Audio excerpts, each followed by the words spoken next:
ನಮಸ್ಕಾರ, ಸ್ಪೀಡ್ ನ್ಯೂಸ್ಗೆ ಸ್ವಾಗತ. ನಾನು ಚಂದ್ರಕಲಾ ನೂತನಗೌಡ.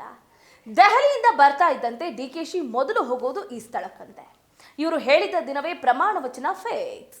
ಡಿಕೆ ನಡೆ ನಿಗೂಢ, ಪ್ರಮಾಣ ವಚನ ಯಾವಾಗ? ಹಾಗಾದ್ರೆ ಕರ್ನಾಟಕದಲ್ಲಿ ಹಲವು ತಿಂಗಳಿಂದ ಇರುವ ಮುಖ್ಯಮಂತ್ರಿ ಬದಲಾವಣೆ ವಿಚಾರ 2-3 ದಿನಗಳಲ್ಲಿ ತಾರ್ಕಿಕ ಅಂತ್ಯ ಕಾಣಿಸುವ ಸಾಧ್ಯತೆ ಇದೆ. ಯಾಕಂತಂದ್ರೆ ಸಿಎಂ ಮತ್ತು ಡಿಸಿಎಂ ಅವರನ್ನ ಹೈಕಮಾಂಡ್ ದೆಹಲಿಗೆ ಬರುವಂತೆ ಸೂಚನೆಯನ್ನ ನೀಡಿತ್ತು.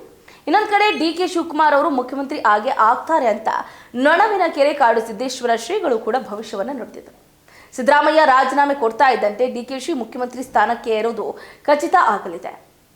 ಹೌದು, ನೂತನ ಮುಖ್ಯಮಂತ್ರಿಯಾಗಿ ಡಿಕೆ ಶಿವಕುಮಾರ್ ಪ್ರಮಾಣ ವಚನ ಸ್ವೀಕರಿಸಲಿದ್ದಾರೆ. ಹಾಗಾದ್ರೆ ದಿನಾಂಕ ಯಾವ ಸಂದರ್ಭದಲ್ಲಿ ಅವರು ಪ್ರಮಾಣ ವಚನವನ್ನ ಸ್ವೀಕಾರ ಮಾಡ್ತಾರೆ ಅಂತ ನೋಡೋಣ. ಡಿಕೆ ಶಿವಕುಮಾರ್ ಅವರ ಪಟ್ಟಾಭಿಷೇಕಕ್ಕೆ ಇದೀಗ ಭರ್ಜರಿ ತಯಾರಿ ನಡೀತಾ ಇದೆ. ಸಿಎಂ ಸ್ಥಾನಕ್ಕೆ ಏರೋದಕ್ಕೆ ಡಿಕೆ ಶಿವಕುಮಾರ್ ಕೈಗೊಂಡ ವ್ರತ ಪೂಜೆಗಳೆಲ್ಲ ಈಗ ಫಲ ಕೊಟ್ಟಂತಿದೆ. ಸಿದ್ದರಾಮಯ್ಯ ರಾಜೀನಾಮೆ ಕೊಡ್ತಿದ್ದಂತೆ ಡಿಕೆಶಿ ಮುಖ್ಯಮಂತ್ರಿ ಸ್ಥಾನಕ್ಕೆ ಏರೋದು ಖಚಿತ ಆಗಲಿದೆ. ನೂತನ ಮುಖ್ಯಮಂತ್ರಿಯಾಗಿ ಡಿಕೆ ಶಿವಕುಮಾರ್ ಪ್ರಮಾಣ ವಚನ ಯಾವಾಗ ಅನ್ನುವ ಪ್ರಶ್ನೆ ಮೂಡಿದೆ. ಇದಕ್ಕೆಲ್ಲ ಒಂದೇ ಉತ್ತರ, ಅಂದ್ರೆ ಅದು ಅಜ್ಜಯ್ಯ ಹೇಳಿದ ಹಾಗೆ. ಹೌದು, ಡಿಕೆ ಶಿವಕುಮಾರ್ ಅವರ ಪರಮ ದೈವ ಅಜ್ಜಯ್ಯ. ರಾಜಕೀಯ ಬಿಕ್ಕಟ್ಟುಗಳು ಮತ್ತು ಇಷ್ಟಾರ್ಥ ಸಿದ್ಧಿಗಾಗಿ ಡಿಕೆಶಿ ಆಗಾಗ ನೊಣವಿನಕೆರೆ ಅಜ್ಜಯ್ಯ ಅಂದ್ರೆ ಕಾಡಸಿದ್ದೇಶ್ವರ ಮಠಕ್ಕೆ ಭೇಟಿಯನ್ನು ನೀಡಿ ಪೂಜೆಯನ್ನ ಸಲ್ಲಿಸ್ತಾ ಇದ್ರು. ಇದೀಗ ಡಿಕೆ ಶಿವಕುಮಾರ್ ಅವರ ಮುಖ್ಯಮಂತ್ರಿ ಆಸೆ ಈಡೇರ್ತಾ ಇದ್ದು ಎಲ್ಲಾ ದೈವ ಕೃಪೆ ಅನ್ನೋ ಭಾವ ಡಿಕೆಶಿ ಅವರದ್ದಾಗಿದೆ. ಹೀಗಾಗಿ ಅಜ್ಜಯ್ಯನ ಆಶೀರ್ವಾದ ಪಡೆದು ಪ್ರಮಾಣ ವಚನದ ಬಗ್ಗೆ ನಿರ್ಧಾರವನ್ನ ತೆಗೆದುಕೊಳ್ಳಲಿದ್ದಾರೆ. ಡಿಕೆ ಶಿವಕುಮಾರ್ ಮುಖ್ಯಮಂತ್ರಿ ಆಗೇ ಆಗ್ತಾರೆ ಎಂದಿದ್ದಾರೆ ಶ್ರೀಗಳು. ಡಿಕೆ ಶಿವಕುಮಾರ್ ಅವರು ಶ್ರೀ ಕಾಡು ಸಿದ್ದೇಶ್ವರ ಮಠದ ಭಕ್ತರಾಗಿದ್ದಾರೆ. ಮುಖ್ಯಮಂತ್ರಿ ಆಗಬೇಕು ಅನ್ನುವ ಸಂಕಲ್ಪವನ್ನು ಕೂಡ ಮಾಡಿದ್ದಾರೆ. ಶ್ರೀಮಠದ ಆಶೀರ್ವಾದ ಅವರ ಮೇಲಿದೆ. ಅವಕಾಶಕ್ಕಾಗಿ ತಾಳ್ಮೆಯಿಂದ ಕಾಯ್ತಿದ್ದಾರೆ. ಆದಷ್ಟು ಬೇಗ ಅವರು ಮುಖ್ಯಮಂತ್ರಿ ಆಗೇ ಆಗ್ತಾರೆ. ಡಿಕೆ ಶಿವಕುಮಾರ್ ಅವರು ಉತ್ತಮ ಸಂಘಟನಾಕಾರರು.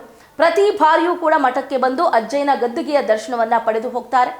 ಮಠದ ಜೊತೆ ಅವರು ಅವಿನಾಭಾವ ಸಂಬಂಧವನ್ನ ಹೊಂದಿದ್ದಾರೆ ಅಂತ ನೊಣವಿನಕೆರೆ ಶ್ರೀ ಕಾಡು ಸಿದ್ದೇಶ್ವರ ಮಠದ ಡಾಕ್ಟರ್ ಕರಿವೃಷಭ ದೇಶಿಕೇಂದ್ರ ಶಿವಯೋಗೀಶ್ವರ ಸ್ವಾಮೀಜಿಗಳು ಭವಿಷ್ಯವನ್ನ ನುಡಿದಿದ್ದಾರೆ. ನೊಣವಿನಕೆರೆ ಮಠದ ಆದೇಶವನ್ನ ನಾನು ಪಾಲಿಸ್ತೇನೆ. ಅಜ್ಜಯ್ಯನ ಅಪ್ಪಣೆಯನ್ನ ಪಡೆಯದೆ ನಾನು ಯಾವ ಕೆಲಸವನ್ನು ಕೂಡ ಮಾಡುವುದಿಲ್ಲ ಅಂತ ಡಿಕೆ ಶಿವಕುಮಾರ್ ಹಲವು ಬಾರಿ ಹೇಳಿದ್ದಾರೆ.